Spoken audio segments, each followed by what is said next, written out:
Selamat malam Pak. Perkenalkan nama saya Mr. Rafael dengan NIM 11S2301 dari Prodi S1 Informatika Angkatan 2023. Pada kesempatan kali ini saya akan menjelaskan mengenai tugas praktikum PM Week 3 yang berjudul Preprocessing Data dan Visualisasi Sederhana, di mana di sini untuk latihannya ada dua latihan, di mana latihan pertama itu masih menggunakan dataset dari praktikum Week 2 sebelumnya, yaitu penjualan tiket pesawat. Jadi di sini kita mulai dengan mengimport library dan meload data dari dataset yang sudah digunakan pada Week 2 sebelumnya. Lalu di sini eh, ada membuat kolom baru di mana penambahan atribut total pemasukan ke dalam data frame-nya itu merupakan bentuk optimalisasi struktur data yang bertujuan eh, ini bisa mempresentasikan total pendapatan dari tiap transaksi secara otomatis. Nilai pada kolom ini diperoleh dengan mengalihkan harga tiket per unit dengan jumlah tiket yang terjual. Contohnya itu apabila harga tiket sebesar 1.506.000 dan jumlah pembelinya mencapai 5 unit, maka sistem akan secara langsung menghasilkan nilai totalnya. Eh,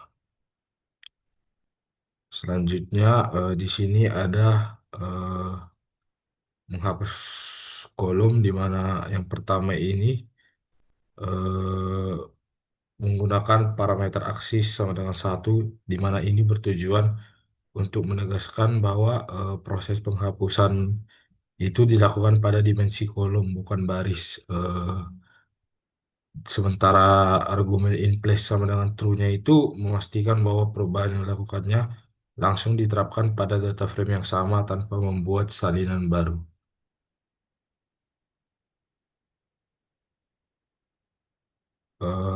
Selanjutnya ini ada melihat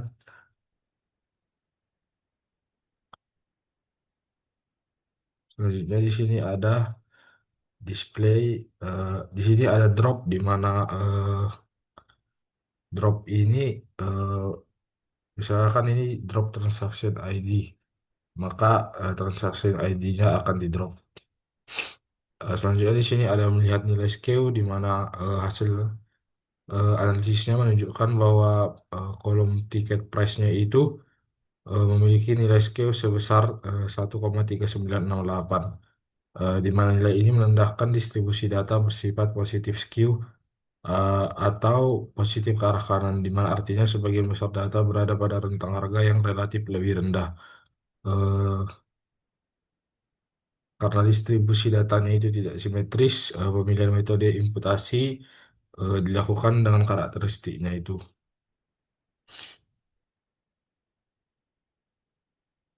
Selanjutnya di sini ada mengisi data kosong, di mana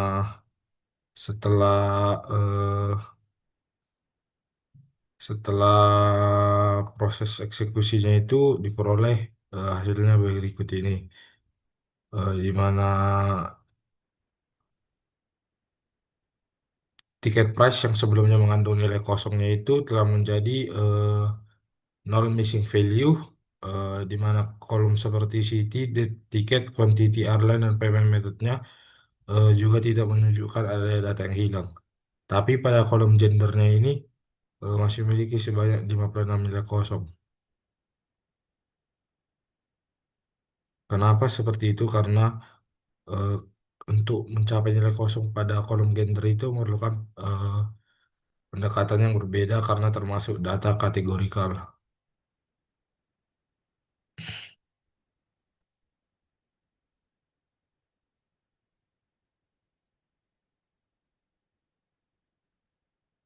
Selanjutnya di sini ada melihat data type, di mana setelah teridentifikasi kolom date-nya masih memiliki tipe data objek. Selanjutnya meninjau kolomnya agar memastikan format nilainya, di mana di sini ditunjukkan bahwa kolom date-nya masih tersimpan sebagai teks dengan tipe data objek. Keadaan ini membatasi kemampuan pengolahan data karena format teks tidak mendukung operasi.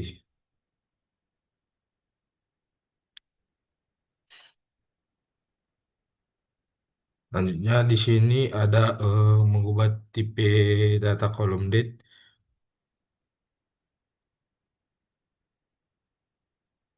dan menampilkan tipe data seluruh kolom untuk verifikasi. Di mana bisa dilihat di sini bahwa tipe data pada kolom date telah berubah dari sebelumnya objek menjadi eh, datetime 64, di mana transformasi ini dilakukan menggunakan fungsi PD to datetime dengan penentuan parameter format DD, MM, dan YY. Eh, Setelah kolom date berhasil dikonversi menjadi datetime, langkah selanjutnya itu mengambil informasi tambahan berupa nama hari dan bulan, di mana dengan memanfaatkan fungsi DTDName dan DTMonName, datasetnya itu eh, diperkaya melalui penambahan atribut baru berupa nama hari dan nama bulan yang diekstraksi dari setiap tanggal transaksi.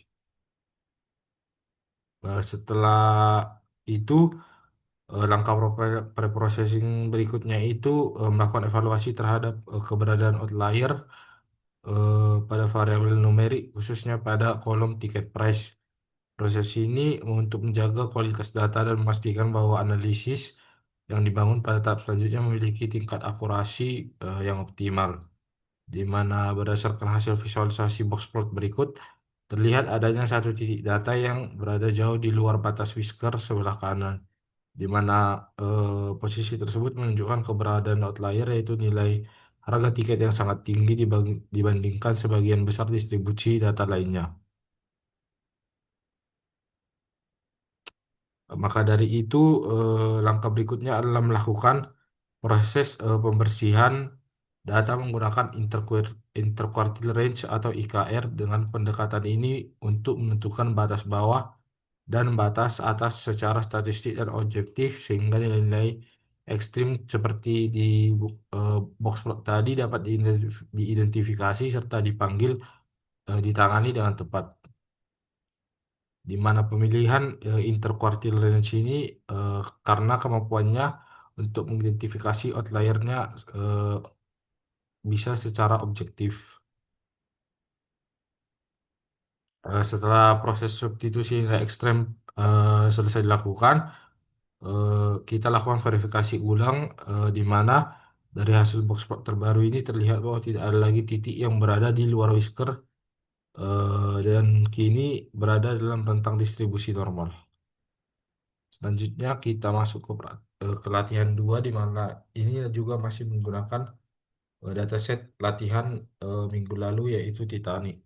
Di mana langkah pertama di sini kita melihat data kosong, di mana berdasarkan dataset ini teridentifikasi bahwa beberapa kolom penting yang memerlukan penanganan khusus eh, seperti fitur Edge dan Cabin karena memiliki tingkat missing value-nya yang tinggi, di mana kolom Edge mengandung jumlah data hilang yang signifikan sehingga diperlukan imputasi. Sedangkan untuk kolom Cabin, lebih dari 50% dari total dataset kehilangan data, sehingga kolom ini dipertimbangkan untuk dihapus.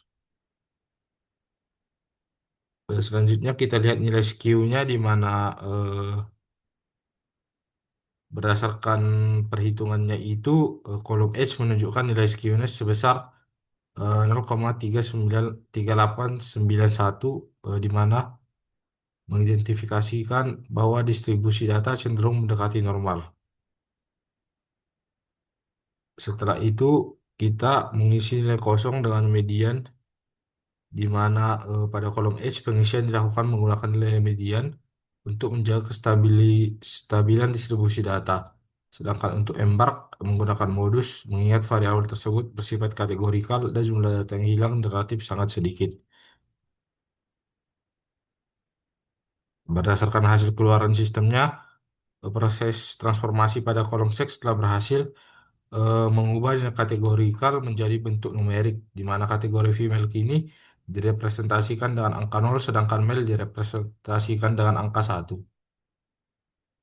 Setelah encoding dilakukan, selanjutnya kita verifikasi terhadap tabelnya, di mana tahapan ini untuk memastikan dokumentasinya jelas, di mana eh, dari hasil outputnya itu eh, hasilnya seperti ini. Lalu kita mengambil hanya kolom numerik yang akan digunakan dalam analisis korelasi dan eksplorasi datanya. Di mana di sini telah dibuat sebuah data frame baru bernama dfnum yang hanya memuat kolom-kolom dengan tipe data numerik.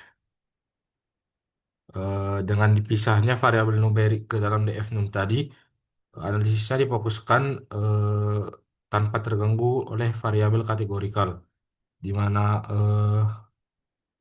langkah selanjutnya untuk menghitung nilai korelasi antar variabel itu mengidentifikasi pola hubungan, kekuatan asosiasi, serta potensinya itu, di mana matriks korelasi yang dihasilkan seperti berikut. Setelah memperoleh nilai korelasi tadi, kita menyajikannya dalam bentuk heat map, di mana ini eh, tersaji koefisien korelasi melalui gradiasi warnanya itu dari skala -1 hingga 1, di mana di sini warna yang lebih terang menandakan adanya korelasi positif yang kuat, sedangkan yang lebih gelap mengidentifikasikan korelasi negatif yang signifikan. Eh, di sini dilakukan visualisasi menggunakan tree map, di mana menampilkan data dalam bentuk proporsional, di mana luas setiap kotak mencerminkan jumlah atau frekuensi penumpang dalam kategori tertentu, di mana semakin besar areanya, semakin tinggi pula jumlah individu dalam kategorinya. Selanjutnya kita lanjut ke tugas, di mana kita menggunakan tugas dataset praktikum sebelumnya juga, yaitu COVID data, di mana pada tahap awal ini kita melakukan proses data loading.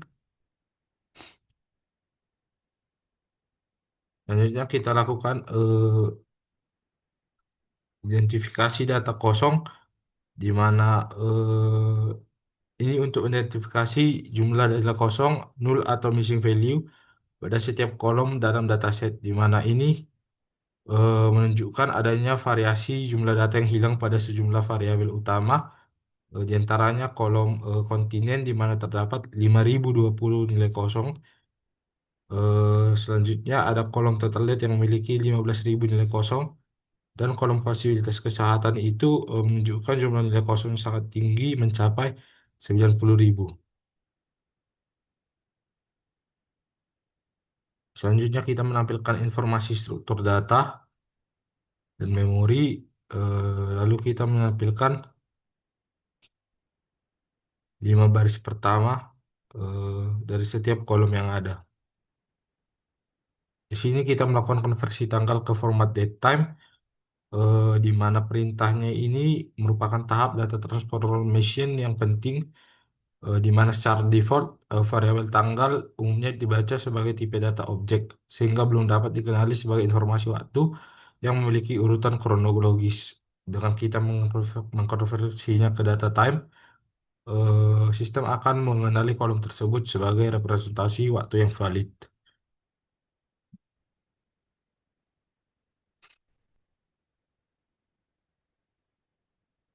Menangani nilai kosong di sini, di mana kita menangani keberadaan missing value pada new case dan new date menggunakan metode Vilna, di mana perintah tersebut menginstruksikan program untuk mengganti setiap nilai NaN, di mana not a number, pada kedua kolom tersebut dengan angka 0. Dengan demikian, seluruh selnya sebelumnya kosong akan memiliki nilai numerik yang valid. Di sini filtering data tingkat negara, di mana perintah def countries tadi itu merupakan tahapan data cleaning untuk datasetnya. Di sini ada ambil snapshot tanggal terakhir, di mana untuk mencari nilai tanggal, untuk mengidentifikasi pada tanggal paling akhir yang tersedia dalam dataset, di mana di sini ada latest date dev countries, di mana itu untuk menggunakan, di mana itu untuk mencari nilai tanggal maksimum dalam kolom date yang merepresentasikan tanggal terbaru dalam dataset, di mana di sini tercatat adalah 2021 bulan 8 tanggal 9. Di sini ada visualisasi tren harian global di mana eh, dibuat grafik, garis, atau line chart yang menggunakan pustaka Matplotlib untuk menggambarkan tren global kasus harian COVID-19, di mana datanya difilter dengan kondisi location word untuk memperoleh target kasus pada tingkat global. Selanjutnya, kolom date ditetapkan sebagai sumbu waktu, sehingga representasi visualnya mengikuti urutan kronologis yang secara akurat. Di mana di sini sumbu X horizontal merepresentasikan rentang waktu dari awal tahun 2020 hingga pertengahan tahun 2021, dan sumbu Y menunjukkan jumlah kasus baru hariannya. Di sini ada visualisasi 10 negara dengan kasus tertinggi, di mana digunakan metode large, large total case pada dataset DF latest, di mana ini otomatis menyaring 10 negara dengan nilai total case terbesar berdasarkan data pada tanggal terbaru, yaitu 9 Agustus 2021. Di sini ada heat map korelasi faktor demografi, di mana digunakan pustaka Seaborn untuk menghitung dan memvisualisasikan korelasi antar variabel demografi seperti GDP per kapita, life ekspektasi, dan median age. Demikian penjelasan saya mengenai praktikum 3 ini. Terima kasih.